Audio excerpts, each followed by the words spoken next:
My Lords, it's a pleasure to follow the Noble Lords Best and Moynihan, who have very much set out the case for other amendments in this group.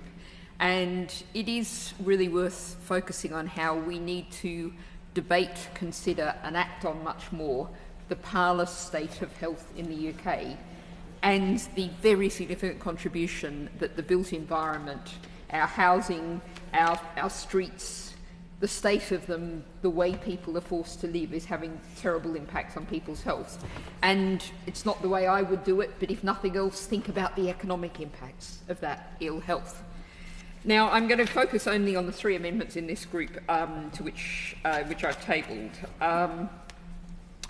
They are fairly diverse. Two of them are quite specific, and one of them is much more general purpose advert, as the Noble Lord Best preview. So to start with 124, this is about the display of advertisements. So this is an amendment to section 21 of the Town and Country Planning Act of 1990.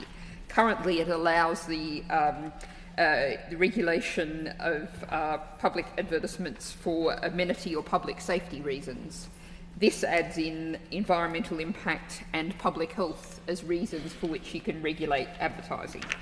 And if you just think about perhaps as you were coming into the house today or if you're going home tonight, how much you might be bombarded with advertisements for gambling companies, for junk food, for polluting substances, the odds are there's a lot of them, and this is having a negative impact on public health.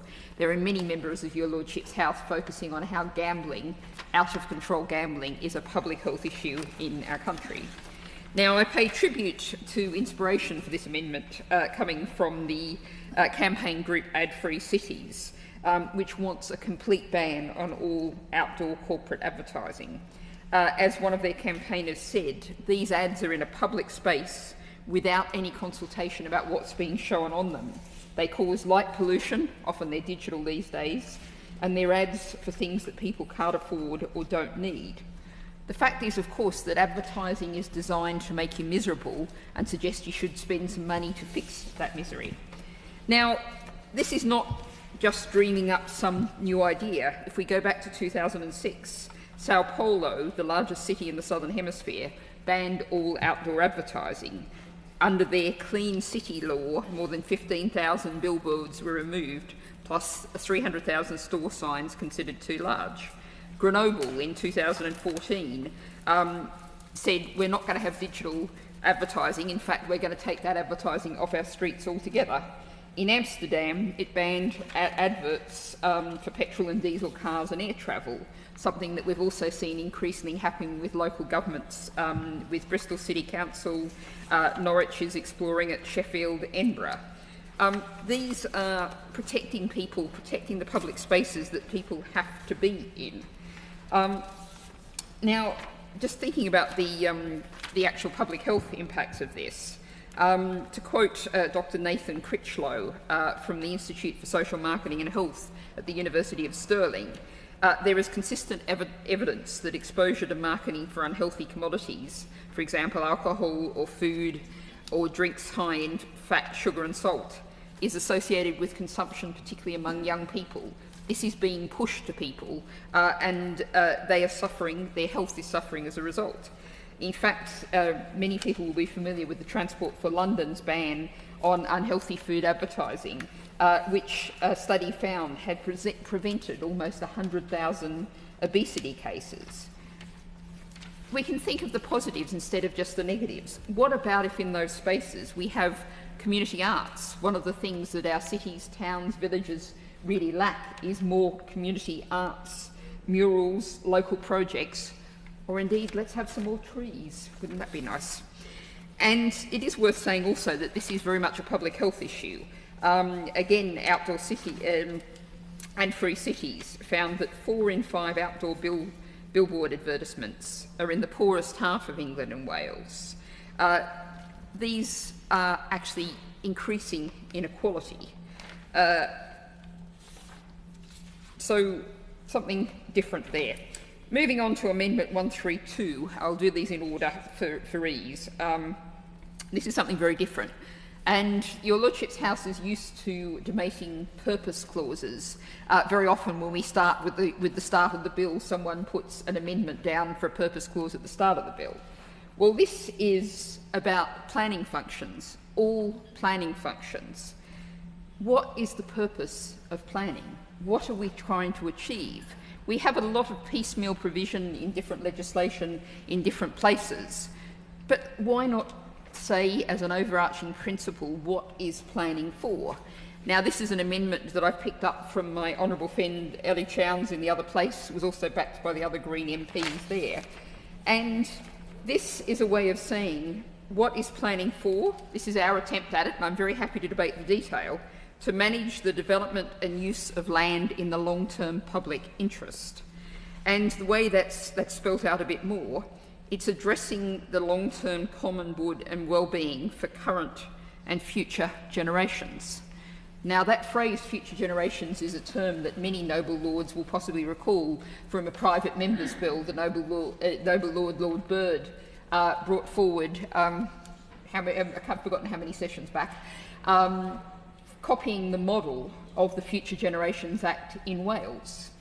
That has said we can't just govern for the moment. We know our democratic system has a real problem with short-term thinking. This is a way of introducing the idea that we have to think about our impacts on future generations. It ultimately draws on a very well-known law of 7 generations, which comes from the great law of the Iroquois, also known as the Haudenosaunee, that says you should make every decision on the basis of what impact it will have in 7 generations' time. This is thinking about the future, thinking about leaving this place better than we found it. Now, the amendment also refers, of course, to the Climate Change Act and the Environment Act of 2021, and I can already predict what the ministers will say is, oh, well, yes, the government is bound by these. But this explicitly lays down that planning considerations have to consider that. And it says also that the processes have to be open, accessible and efficient.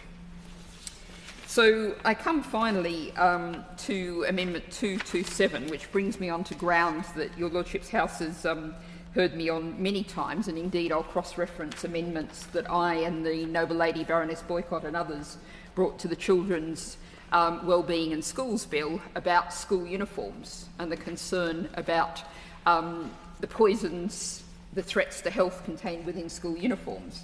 Well, this is an amendment to look explicitly at the threats to health from new buildings. Noble Lords are probably aware that PFAS, the forever chemicals, they are in many substances that are being put into our buildings, that are being part of the fabric of our buildings. There's an increasing understanding that there's a build-up of these. There's a reason why they're called forever chemicals, because we're all being exposed to them from our clothing, from our buildings, in our food, and this is building up and up, and our bodies essentially can't get rid of them. Our environment can't get rid of them. So, again, this is a very simple amendment, a review amendment. I can't write an amendment that deals with all of these issues for the government now, but we are on a poisoned planet and we are living in poisoned buildings. And so this identifies some of the issues, the PFAS, the plastics, and it also very explicitly draws attention to something that many campaigners reach out to me regularly about, which is artificial turf. We were talking earlier in a group about how we need more green spaces, more natural environments, healthy soils. The absolute opposite of that is taking a piece of ground and covering it in plastic, because that's what artificial turf is. And one of the issues will come shortly to the issue of heat. Artificial turf gets extraordinarily hot. If it's unshaded, it also is made up, older versions are made of polypropylene, newer versions of polyethylene, but they're all plastic. They're all going to be shedding plastics, microplastics, into the environment the whole time. And that's what's happening while it's there on the ground in use. And I would really question whether any builder, but particularly any house builder, who's putting down plastic turf that probably children, small children, are then going to play on, breathe that plastic in, get that plastic on their hands, swallow that plastic, how they could possibly justify that. But then, finally, there's also the disposal point. There is no recycling facilities for plastic, grass in the UK. It all simply is plastic that's going into our waste system. So, my Lords, I think 227, a simple review amendment, is something the government really should look at. I very much hope the noble Lord the Minister will indicate that the government is prepared to look at this.